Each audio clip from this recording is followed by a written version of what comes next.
আসসালামু আলাইকুম ওয়া রাহমাতুল্লাহি ওয়া বারাকাতুহু। প্রিয় দেশবাসী, আশা করি ভালো আছেন। আজকে আমি যে বিষয়টা নিয়ে কথা বলবো সেটা হচ্ছে ২৪-এর গণ-অভ্যুত্থান কেন ব্যর্থ। ২৪-এর গণ-অভ্যুত্থান ব্যর্থর পিছনে কারণ হচ্ছে আমাদের প্রিয় সমন্বয়করা। তারা ২৪-এর পরে ১.৫টা বছর বাংলাদেশকে না গড়ে বাংলাদেশকে গড়ে তুলে সুন্দর একটি রাষ্ট্রে পরিণত করা উচিত ছিল, কিন্তু তারা কি করেছে? তারা বিগত ১.৫ বছর ব্যাপক দুর্নীতি করেছে, চাঁদাবাজি করেছে, করাপশন করেছে, দুর্নীতি করেছে এবং টাকা বানিয়েছে এবং বিটকয়েনে তারা এই টাকাগুলো বিদেশে পাচার করেছে। কেন এই ২৪-এর গণঅভ্যুত্থান ব্যর্থ? তার প্রথম কারণটা হচ্ছে গিয়ে ২৪-এর গণঅভ্যুত্থানের পরে আমরা যাদেরকে আপনার অন্তর্বর্তীকালীন সরকারের উপদেষ্টা বানিয়েছি সব ছিল আওয়ামী লীগের দূষর।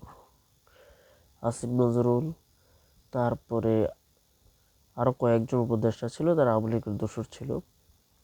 এক নাম্বার 2, ৫ই আগস্টের পরে যা করার ছিল, প্রথমে হার্ড ডিসিশন মানে হার্ডলি ডিসিশন যেটাকে বলা হয়, কঠিন কিছু সিদ্ধান্ত নেওয়া উচিত ছিল। বিশেষ করে আওয়ামী লীগকে বাংলাদেশ থেকে সার্বজনীনভাবে নির্মূল করার জন্য যারা আওয়ামী লীগের সবচেয়ে বেশি খারাপ কাজে লিপ্ত ছিল তাদেরকে হত্যা করা, এবং যারা মিডিয়াম সাইজের ছিল তাদেরকে বিভিন্ন আইনিভাবে শাস্তি দেওয়া, এবং যারা হালকা ছিল আওয়ামী লীগের তাদেরকে জনগণ মাফ করে দেওয়া। এটাই ছিল ৫ই আগস্টের পরে আওয়ামী লীগের সাথে দেশের জনগণের সবচেয়ে বড় আচরণ, বা তাদের সাথে যা করা উচিত ছিল, তাদের প্রাপ্য যেটা ছিল। তারপরে প্রশাসনকে সংস্কার করা এবং পুলিশ, র্যাব, আর্মি ৩ বাহিনীর ভিতরে যারা ২৪-এর গণঅভ্যুত্থানে সরাসরি অংশ নিয়ে হত্যাকাণ্ড করেছে তাদেরকে প্রকাশ্যে ফাঁসি দেওয়া এবং তাদেরকে মৃত্যুদণ্ড দেওয়া, এবং যারা গুলি টুলি চালিয়েছে তাদেরকে ১০ বছর, ১৫ বছর, ২০ বছর কেউকে শাস্তি দেওয়া, জেলে শাস্তি দেওয়া। পরবর্তীতে যারা সাধারণ পুলিশ অফিসার আছে তাদেরকে শিক্ষা দেওয়া যায়, দেখো আমরা এরকম এরকম করছি, আর কখনো কোনো সরকারের পোষা বাহিনী হয়ে ওঠো না, আর কখনো কোনো সরকারের পোষা বাহিনী হয়ে ওঠো না। এক নম্বর। নাম্বার 2, এই কাজগুলো করা উচিত তো ছিলই, পাশাপাশি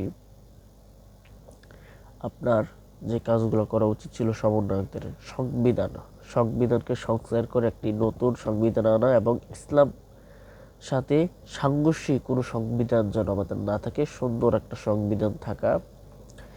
তারপরে তাদের উচিত ছিল আপনার প্রতিরক্ষা বাহিনীকে স্ট্রং করা, তারপরে প্রশাসনের সংস্কার আনা, মিডিয়াতে সংস্কার আনা, শিক্ষা ব্যবস্থা পরিবর্তন করা, অর্থনীতিকে শক্তিশালী করা, বিশেষ করে ভারতের আগ্রাসন আধিপত্য নির্মূল করা, ভারতের এজেন্ডা এই দেশে ধ্বংস করা, রয়ের কার্যক্রম এই দেশে ধ্বংস করা, এবং একটি সুন্দর সুশৃঙ্খল একটি রাষ্ট্রে পরিণত করা।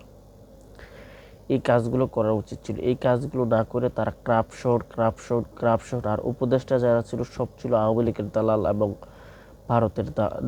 ভারতের এই উপদেষ্টা রেজওয়ানা ফারহানা কি বালসাল পুরো দেশটারে পুটকি মারতে মারতে ছাদ তুলে দিয়ে গেছে, দেশটাকে ধ্বংস করে ফেলেছে এরা।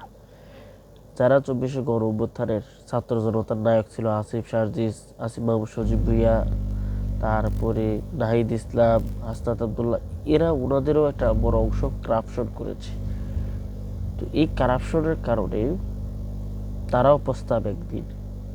আর আজকে আপনি বিএনপিকে দোষ দেন যে বিএনপি সরকার এই করে নাই, ওই করে নাই, সেই করে নাই। আরে ভাই, বিগত ১.৫ বছর তোমাদের সরকার ছিল, ছাত্র জনতার সরকার ছিল। কিসের ছাত্র? এটা ছাত্র জনতার সরকার বাহ্যিক চোখে দেখা যায়, কিন্তু আসলে ছাত্র জনতার সরকার ছিল। এটা ছিল সেনাবাহিনী, আওয়ামী লীগের যৌথ এবং ভারতের তিস্থ যেটাকে বলা হয়, ৩টি মাধ্যম ছিল এই অন্তর্বর্তীকালীন সরকার। তারপরে আপনারা কিছুই করতে পারেন না। এখন এসব বলেন বিএনপি ভালো না, বিএনপি এই করে সেই করে। হ্যাঁ, জামাত ইসলাম বাংলাদেশের ক্ষমতায় আসলে ব্যাপক পরিবর্তন হতো এবং দেশটা সুন্দর হতো, এবং দেশটা সামনে এগিয়ে যেত এবং সমৃদ্ধ হতো। বিশেষ করে করাপশন 0% নেমে আসতো এবং বাংলাদেশকে একটি পৃথিবীর মাঝে একটি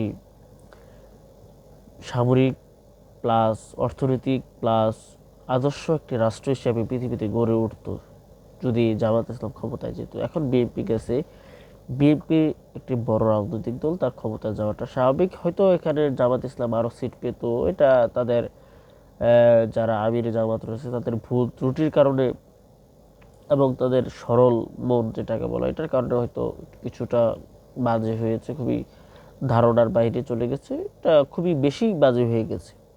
কিন্তু এখন প্রশ্নটা হচ্ছে, আপনি বিএনপি সরকারের সাথে আপনি রাজনীতি করতে হবে, তার সাথে বিরোধী দল হিসাবে ভালো ব্যবহার করতে হবে, আচরণ করতে হবে, তার ভুল ত্রুটি, চাঁদাবাজি, টেন্ডারবাজি এগুলো প্রতিবাদ করতে হবে। এটা একটি রাষ্ট্রের জনগণের মৌলিক দায়িত্ব এবং প্রত্যেকটা রাজনৈতিক দলের প্রধান কাজ। এখন বিএনপি ক্ষমতায় 5 বছর সে থাকবে, আমার কোনো চিন্তা ভাবনা নেই বিএনপিকে ক্ষমতা থেকে নামানোর বা বিএনপি চলে যান, কারণ চলে গেলে দেশ চালাতে পারবে না কেউই। কেন পারবে না? জামাত যদি ক্ষমতায় আসে, জামাতের মূল সমস্যাটা হবে শিবির প্লাস জামাত। এই শিবির থেকে যে জামাতটা হয়, জামাতের এরকম সৎ লোক, অনেস্ট, সবচেয়ে ভালো ভালো লোক হচ্ছে জামাত ইসলামের সর্বোচ্চ, আপনার যদি হিসাব করেন সারা বাংলাদেশে জামাত ইসলাম রাজনৈতিক দলটার ভিতরে সর্বোচ্চ 15 থেকে 20%, 15 থেকে 20% লোক হচ্ছে জামাতের সবচেয়ে বেশি সৎ মানুষ। কিন্তু এই 15% বা 20% লোকের যে ইমেজ, যে ভদ্রতা, যে সৌন্দর্য, এটা আপনি সমগ্র জামাতে পাবেন না। পুরা জামাত ইসলাম রাজনৈতিক দলটাতে এই মানুষগুলোকে নেক্সট টাইম পাবেন না। কেন পাবেন না? 5ই আগস্টের পরে জামাত ইসলাম প্রচুর পরিমাণ লোক নিয়েছে, আমিও জামাত করি। তো জামাত ইসলাম বিভিন্ন লোক নিয়ে, তাদের মধ্যে চোর, বাটপার, সিটার, ঘুষখোর, লুচ্চা, বদমাশ সবই ঢুকে গেছে এবং কিছু ভালো মানুষও ঢুকেছে। এখন জামাত ইসলাম যদি ক্ষমতায় যেতে হয়, তাকে এই 15 থেকে 20% লোক দিয়ে সে ক্ষমতায় যায় টিকতে পারবে না। আর 15 থেকে 20% লোক করাপশন করবে না, চাঁদাবাজি করবে না, ঘুষ খাবে না, দুর্নীতি করবে না। কিন্তু ওই যে বাকি 80% লোক রয়েছে, তারা তো 12টা বাজিয়ে দেবে, তারা করাপশন করবে, দুর্নীতি করবে, লুচ্চামি করবে, বদমাইশি করবে, এটাও করবে। এ কারণে কী করতে হবে? এ কারণে জামাত ইসলামের যে কাজটা, এই 5 বছর তাকে প্রচুর পরিমাণ আবাদ করতে হবে, তাকে প্রচুর ফসল করতে হবে, প্রচুর কৃষিকাজ করতে হবে, বাংলাদেশের জমিনে মানুষ আবাদ করতে হবে, সৎ মানুষ আবাদ করতে হবে, তাহলে সে সৎ মানুষের ফসলটা পাবে। এই কাজটা করতে হবে। এবং জামাত ইসলামের যেই কাজটা আমি মনে করি সবচেয়ে উত্তম হবে, সে 100% ক্ষমতায় যেতে পারবে না, 80% আমি চাই না জামাত ইসলাম ক্ষমতায় যাক।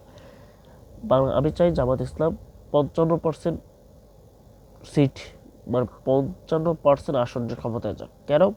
55% আসনে গেলে এটা 100% হয়ে যেতে বেশি দিন লাগবে না, 1 নাম্বার।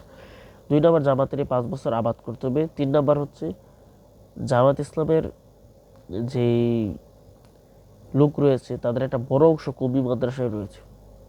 কবি মাদ্রাসার অনেক বড় বড় আলেম ওলামা, অনেক মানুষ রয়েছে যারা জামাত ইসলামকে সাপোর্ট করে, জামাত ইসলামকে পছন্দ করে, জামাত ইসলামকে লাইক করে। এবং কবি মাদ্রাসার এই কৌমি এই মাদ্রাসাগুলোর আরও আলেম রয়েছে যারা সৎ, 5 ওয়াক্ত নামাজ, ইসলামিক এবং জামাত ইসলাম থেকে অনেক কোরআন ও সুন্নাহর জ্ঞানে অনেক উপরের লেভেলের। তো জামাত ইসলামের উচিত কবি মাদ্রাসায় আবাদ করাটা। কবি মাদ্রাসা কীভাবে? কবি মাদ্রাসায় অনেক ভাই আছে জামাতকে পছন্দ করে। তো এই ভাইগুলোকে যদি জামাত কালেকশন করতে পারে, প্লাস জামাতের যে 15 থেকে 20% এই লোকগুলো আসলে হয়ে যাইব আপনার ধরেন 30% বা 40%, ধরেন আমি একটা আনুমানিক দিলাম। আগামী 2 বছর 3 বছর জামাত ইসলাম 10% কালেকশন করলো, তো 30, এই লোকগুলো দিলাম 20, 50%। 50% তো 11 দলীয় ঐক্যজোট আছে, তারা এখানে এনসিপি রয়েছে, এই দলগুলোর চেয়ে 11 দলীয় ঐক্যজোট। এই এখন ইদানিং জামাত ইসলাম যে কাজটা করতে পারে, সেটা হচ্ছে কর্মী মাদ্রাসার যে অংশটা, এই পুরাটাকে নিয়ে আসলে ধরেন 30% বা 40%, ধরেন 40%, কিছু সৎলোক আবাদ করলে আগামীতে যে ইউপি নির্বাচনগুলো রয়েছে, ইউনিয়ন পরিষদের নির্বাচনগুলা, সেই নির্বাচনগুলোতে ভালো প্রভাব ফেলবে জামাত ইসলাম।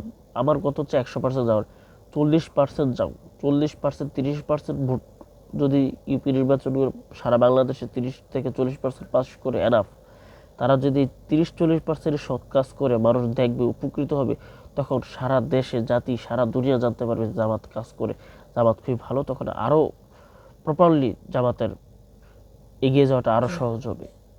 এখানে একটা বিষয়। তারপরে আগামী জামাত ইসলাম যদি মনে করে আমি কালকে সরকার পতন করব, ক্ষমতা পারবে না, এটা জামাত নিজেও জানে। তার যে সতলোক খুবই কম, আবাদ করতে হবে। আমি মনে করি জামাত ইসলাম আগামী 5 বছর তার যে টার্গেটটা থাকতে হবে 50%, 55%, এর মধ্যে কওমি মাদ্রাসা এবং জামাত নিজে, এইটাই দুইটার ভিতরে তার 50% আনতে হবে। এবং জামাত ইসলাম যে আবাদ করবে, জামাত ইসলাম যে কাজ করবে, মানুষকে সতলোক তৈরি করবে, এই সতলোক তৈরি করে তাকে আরও মনে করেন সতলোক তৈরি করতে গেলে তার আরও মিনিমাম 5 বছর মিনিমাম ধরেন 10% করলো, ধরেন 50%। আবার সাধারণ কোনো ভালো মানুষ যারা আছে এলাকার সমাজের ভদ্র মানুষ, তারা জামাতের সাথে আসলো 5%, হয়ে গেছে ধরেন 65%। ধরেন আপনার লাগবে 55%। আপনি জামাত ইসলাম যে ভালোভাবে নির্বাচনে 55% পাশ করে এনাফ, 55% আপনি ক্ষমতায় গেলেন ফার্স্ট টাইম। 55% সিট কত? আপনার 150টা সিটে কাজ, 150-এর ভিতরে আপনার 55% হচ্ছে 175 মেবি এরকম হবে, 175, 160-62 ধরেন 55%।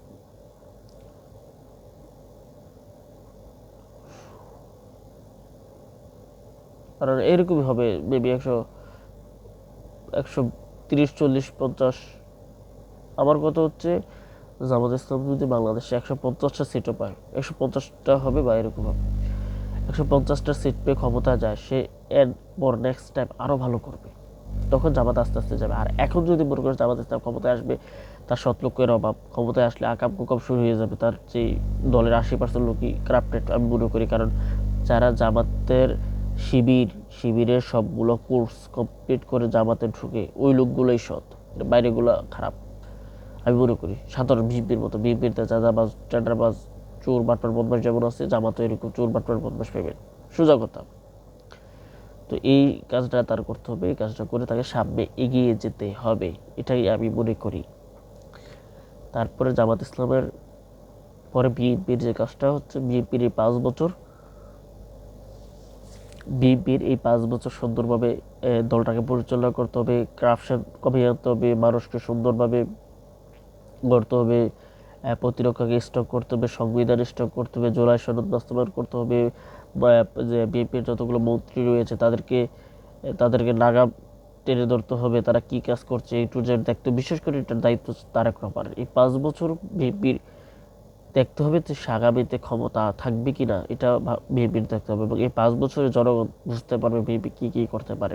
আমি চাই বিএনপি 5 বছর ক্ষমতায় থাকুক, তার পরবর্তীতে জনগণ তার সিদ্ধান্ত বুঝিয়ে দেবে কি জামাত ক্ষমতায় যাবে নাকি বিএনপি ক্ষমতায় যাবে, এটা জনগণের সিদ্ধান্ত বুঝে যাবে 5 বছর পর। এখন আমি কিছু বলতে চাচ্ছি না, কিন্তু আমি মনে করি বিএনপিকে থাকুক। এখন একদল আছে বিএনপিকে নামাই দিতে চায়, বিএনপি নামাই দিয়ে তোর বাপের আনবি, ওই শালা তুই কারে আনবি, বিএনপিকে নামাই দেওয়া যাবে না, বিএনপি থাকুক, বিএনপি আমার জন্য আল্লাহর নেয়ামত, বুঝবা না, এটা বুঝবা আরো পরে। এখন তারেক রহমান সরকারকে সার্বজনীনভাবে সহযোগিতা করাটা হচ্ছে আমাদের কাজ। এবং 5ই আগস্টের পরে এই গণঅভ্যুত্থান ব্যর্থ হওয়ার পিছনে সবচেয়ে বড় দায়ী হচ্ছে বর্তমান এনসিপি রাজনৈতিক দলের যত সমন্বয়ক আছে এরা। কারণ এরা সমন্বয়কের সকল জুলাইয়ের যত ক্রেডিট নিয়ে নিয়েছে। হ্যাঁ, জুলাই কি তাদের অবদান নেই? তাদের অবদান ভোলা যাবে না, আমিও মনে করি। কিন্তু তারা সার্বজনীনভাবে জুলাইটাকে ধারণ করতে পারে নাই। তারা সকল বিশ্ববিদ্যালয়, সকল হাই স্কুল, কলেজ স্টুডেন্টদেরকে সার্বজনীনভাবে ধারণ করতে পারে নাই। তারপর তারা দেশের সাধারণ জনগণকে সার্বজনীনভাবে ধারণ করতে পারে নাই। যদি পারতো তাহলে এবার বিএনপি এবং জামাত এবং এনসিপির ঐক্যজোট হতো সবচেয়ে ডিয়ারিং। কারণ জামাতে বেশি ভোট থাকতো এনসিপির।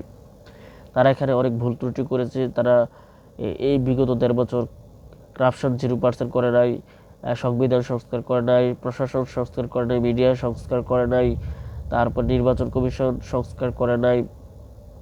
তারপরে এই 1.5 বছর তারা এগুলো করে নাই, প্রতিরক্ষা জোরদার করে নাই, ভারতের আগ্রাসন আধিপত্য নির্মূল করে নাই, অর্থনীতিকে শক্তিশালী করে নাই।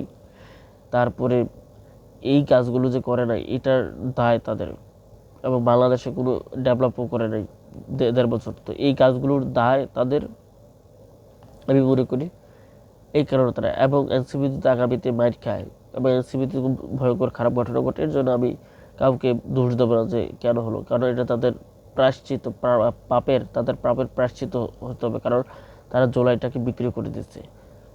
জুলাইয়ের আদর্শ ধারণ করে নাই, তারা এনসিপি খুবই বাজে কাজ করেছে এগুলোর।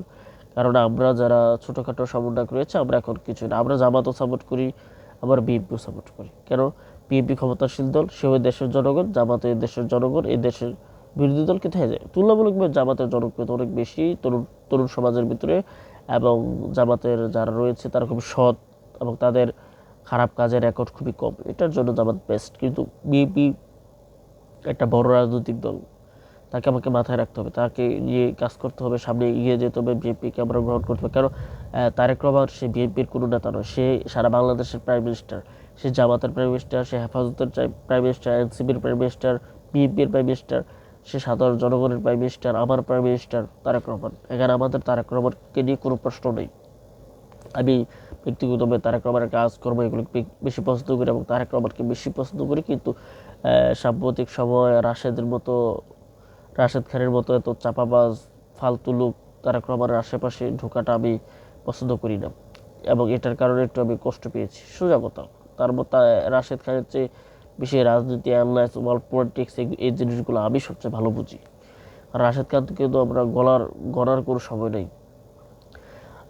আমরা আল্লাহ আমাদেরকে অনেক নলেজ দিয়েছে। আমরা 5-6 বছর ভারতের আগ্রাসন, আধিপত্য, হাসিনা ফেসিবাদের এগেনস্টে কাজ করেছে। হাসিনা ফেসিবাদের এগেনস্টে কাজ করতে গিয়ে বুঝলাম যে ভারতের আগ্রাসন বলতে একটা বাংলাদেশে কিছু একটা আছে। তো এগুলো নিয়ে আমরা কাজ করছি। এখন ভাই প্রশ্ন হচ্ছে, আপনি হাসিনার ফেসিবাদের এগেনস্টে কাজ করা আমাদের মতো চক্ষুষ রাজনীতিবিদ বলা যায়। কেন আমি নিজেকে রাজনীতিবিদ বলছি? কারণ হচ্ছে কি, আমরা কম নই, আল্লাহ আমাদেরকে অনেক নলেজ দিয়েছে, শুকুর আলহামদুলিল্লাহ, আল্লাহ আমাদের অনেক নলেজ দিয়েছে। কিন্তু সমস্যা হচ্ছে আমরা ভাইরাল নই, আমরা মিডিয়াতে আসি নাই, আমরা করি না। আমরা মিডিয়াতে আসলে কাঁপবে, মিডিয়া পাগল হয়ে যাবে, এরা কোথায় ছিল এরকম বলবে। আমি ডিফেন্স সম্পর্কে ভালো বুঝি, ওয়ার্ল্ড পলিটিক্স সম্পর্কে ভালো বুঝি, ন্যাশনাল পলিটিক্স মানে জাতীয় পলিটিক্স মানে বাংলাদেশের যেটা হয়, এই বাংলাদেশের রাজনীতি সম্পর্কে ভালো বুঝি। আমি একজন আলহামদুলিল্লাহ স্টাডি করেছি, খুবই কাজ করছি, বর্তমানে প্রতিরক্ষা এবং বিশ্ব রাজনীতির দিকে একটু নজর রাখছি, তাই ভালো বুঝি। আমি রাশেদ খান থেকে কয়েক গুণ না 5-6 গুণ বেটার অপশন ছিলাম, কিন্তু আমাকে কেউ চেনে না। কিন্তু চিনবে যেদিন আমি কাজ করবো। আমি যদি কোনো ক্ষমতাসীন দল বিএনপিতে চাই, তাকে আমার সর্বোচ্চ নলেজ দেবো, এবং বিরোধী দল জামাত ইসলামে গেলে আমি তাকেও সর্বোচ্চ নলেজ দেবো। কারণ I like Jamaat Islam and BNP. কারণ ক্ষমতাসীন দল হিসেবে বিএনপিকে পছন্দ করি, আর বিরোধী দল হিসেবে জামাতকে পছন্দ করি, দুইটি আমার পছন্দ। তো এই বিষয়গুলো বলছি। জুলাই ব্যর্থ হওয়ার কারণটা হচ্ছে এই সমন্বয়ক, এদের পাকটামি আর চোরবাট্টার বদমাইশদেরকে আপনার উপদেষ্টা বানানোটা, এটা হচ্ছে তাদের দায়। এবং এই জুলাই ব্যর্থ হওয়ার দায় হচ্ছে হাসনাত আবদুল্লাহ, সার্জিস আলম এবং আসিফ মাহমুদ, সজীব ভুঁইয়া, নাহিদ ইসলাম, নাসিরউদ্দিন পাটোয়ারি, এই যারা রয়েছে তারাই জুলাই ব্যর্থ হওয়ার জন্য দায়ী। শেষ কথা, তারাই দায়ী, তারা ছাড়া আর কেউ দায়ী নেই। তাই দেশটা আল্লাহ গড়ুক, সুন্দরভাবে গড়ুক, দেশটা সুন্দরভাবে চলুক, এটাই আমরা চাই।